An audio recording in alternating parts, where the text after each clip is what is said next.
I'm Harry Burton, and I'm one of the steering committee of Actor at the Centre. And most of you, I'm sure, know that we have been campaigning for some years now. And so tonight is a historic moment because I suppose partly we have to start by saying that the building, 1A Tower Street, the Actors Centre, is gone, it's lost. But essentially tonight is a fact-finding evening. We need to know whether there is juice in the room and on the Zoom and out there to see if we can go again. To see if there is something to be salvaged from the very idea of an Actors Centre with everything that it stood for. That the Actors Centre must stand in contrast to conveyor belt workshop providers as a community-based, not-for-profit organisation. Yes, this is the underpinning of the old model, and brilliant fundraising was the absolute bedrock of that, but without community, affordability, access, and incomparable quality of practitioners as the guiding principles, we are left with commercial competition and market forces as the playing field. And we don't believe that's what the Actors Centre is about. People still ask what happened to the Actors Centre. So for those who aren't aware, the Actors Centre was repurposed in November 2021 under the cover of COVID into the Seven Dials Playhouse, almost solely as a receiving and producing house, thereby ending the former membership model and the affordable, regular, quality training and community for which it had gained an international reputation and for which it was originally conceived by Clive Swift in 1978. Actor at the Centre has been campaigning for the return of affordable, accessible, ongoing training and our community since then. We've also continued to run short programmes of regular classes at various venues around London under the banner of the Centre. However, in spite of our rigorous campaigning, the huge support for our open letter, prefaced by Sir Mark Rylance on change.org, which has now reached nearly 6,000 signatories, the on-screen testimonials of high-profile actors like Sir Anthony Hopkins, who helped fund the building, Dame Sheila Hancock, who co-founded the Actors Centre, and many others, as well as a detailed official mismanagement complaint to the Charity Commission, highlighting fears over the future of the building. Last year, the Seven Dials Playhouse sold the lease at 1A Tower Street without transparency and without reference to the former membership or equity and historic contributor. As we all know, being an actor can be a very lonely thing. And it's partly because, unlike musicians, we can't really work on our own. It's well, we can to some extent, but it's essentially a group activity, acting. And so everybody understood very, very clearly that an organization which enabled people to not only work on exercises and together, perhaps sometimes plan productions, stage them in the theatre so wonderfully endowed by Alan Bates in honour of his dead son, but also it was a chance for people to connect to each other, to discuss this. Our country is not very good at what you might call the community of the artists.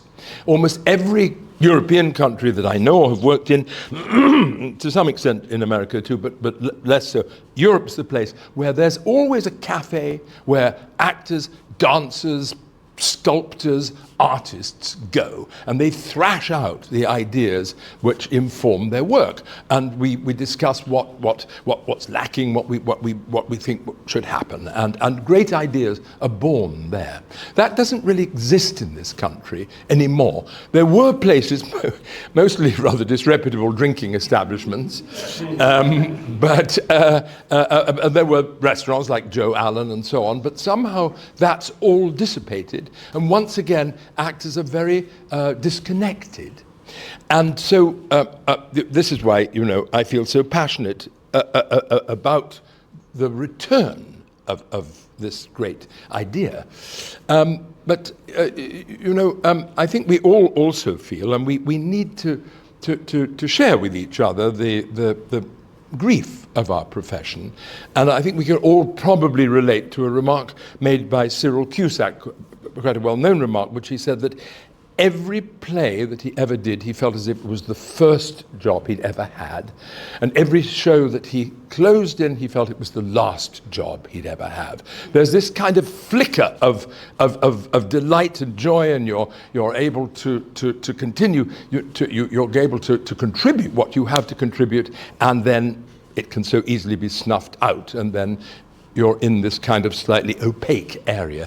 And the whole point of the Actors Centre was absolutely to do that. I have to say at this point that my colleagues have been absolutely astounding. They've all become much more than I. I haven't been nearly as involved as I would like to have been for various reasons, but they have turned themselves into sleuths, into financial advisors, into combatants, into politicians.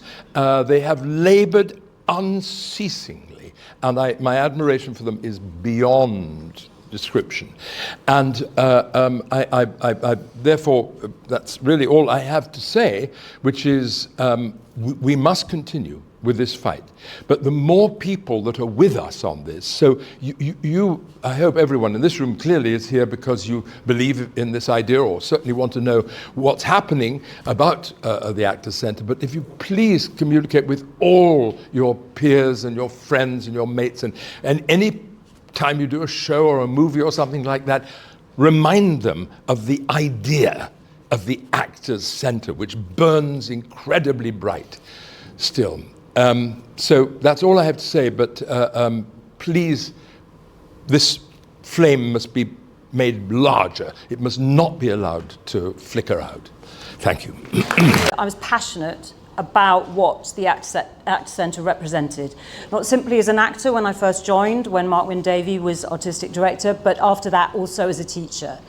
I teach work rooted in Meisner technique, and I did my first Meisner course with Scott Williams at the Actors Centre. I met lifelong friends. I met lifelong artistic, collaborative, creative people, those relationships. We need community more than ever. We need to feel that we give actors and other creatives agency. And for me, the Actors Centre gave me agency. It literally changed my life. It made me understand that my artistic contribution was not simply getting a job via a kind of industry job. It was about, I had a lot more to offer, and it was truly instrumental, and I really passionately believe that. So when we talk, everyone talks to a group, it's about what do you want? I mean, I can talk about what I want and what I thought was really valuable. We're really keen to hear what feels valuable to you. I joined this campaign because the Actors Centre, as it was, changed my career to something in a more professional tone, thanks to workshops with the likes of Nina Finber, Chris, I know, God bless her. One of the reasons I chose the Actors Centre over, I can't remember what was available when it was about over 20 years ago for me now, was the access. That, the cost of the classes was reasonable. The community spirit. I have a good friend of mine who's an actor, and she lives in Manchester. She used to come down to Euston Station and then come down to the Actors Centre, and that's where we would meet for some of our collaborative projects.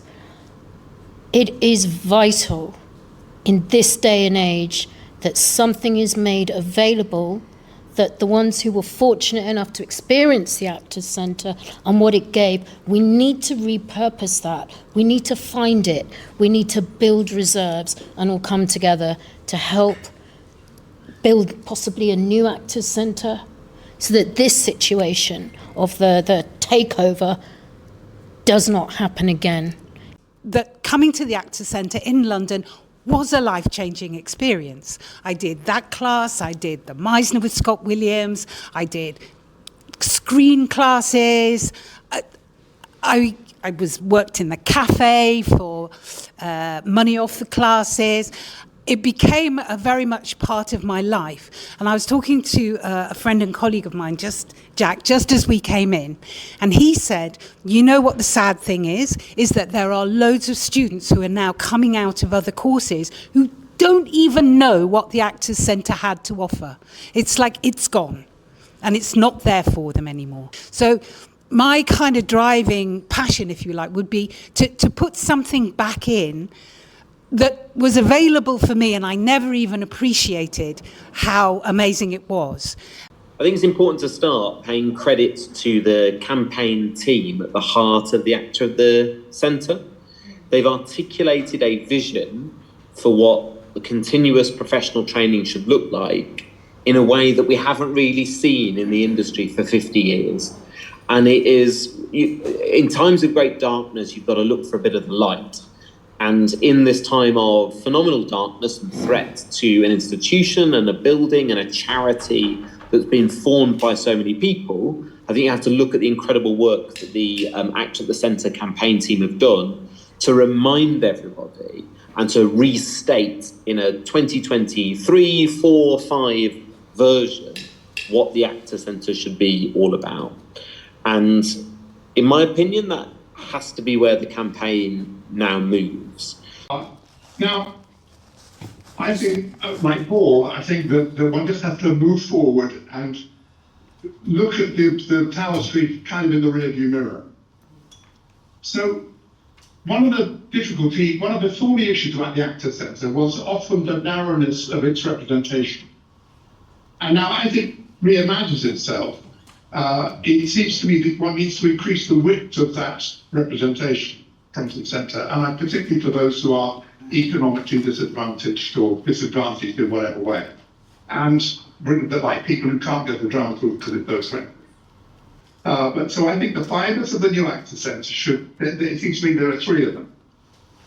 One is the immediate short term, and that then would lead into the longer term, and then that would all be supported by the third fibre, which is a kind of utopian cradle. So the immediate short term would be, how do I get the job and improve my chances? That would lead into the longer term, which is A, refreshing skills, B, developing new skills, and C, training as a drama school substitute for those who it's simply not possible.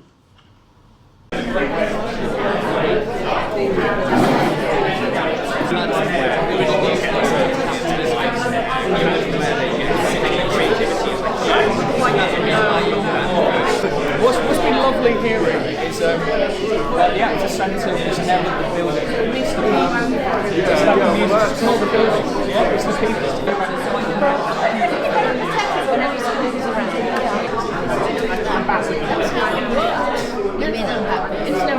We were in the same row at press night, weren't we? We're moving on.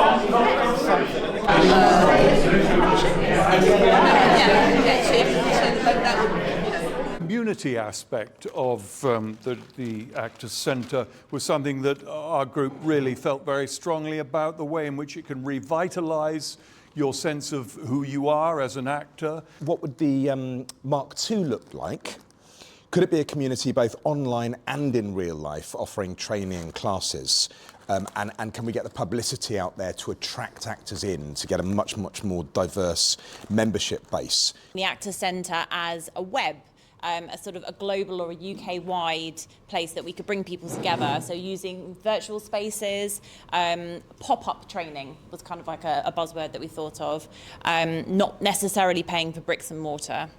I think what we've shown tonight is that there really is a feeling. We didn't know who was going to turn up.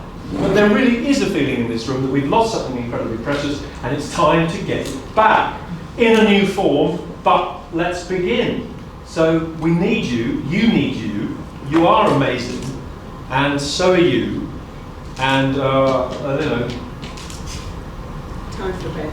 Time for bed.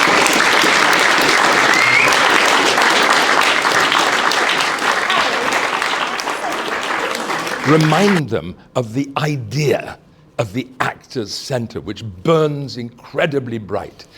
This flame must be made larger. It must not be allowed to flicker out.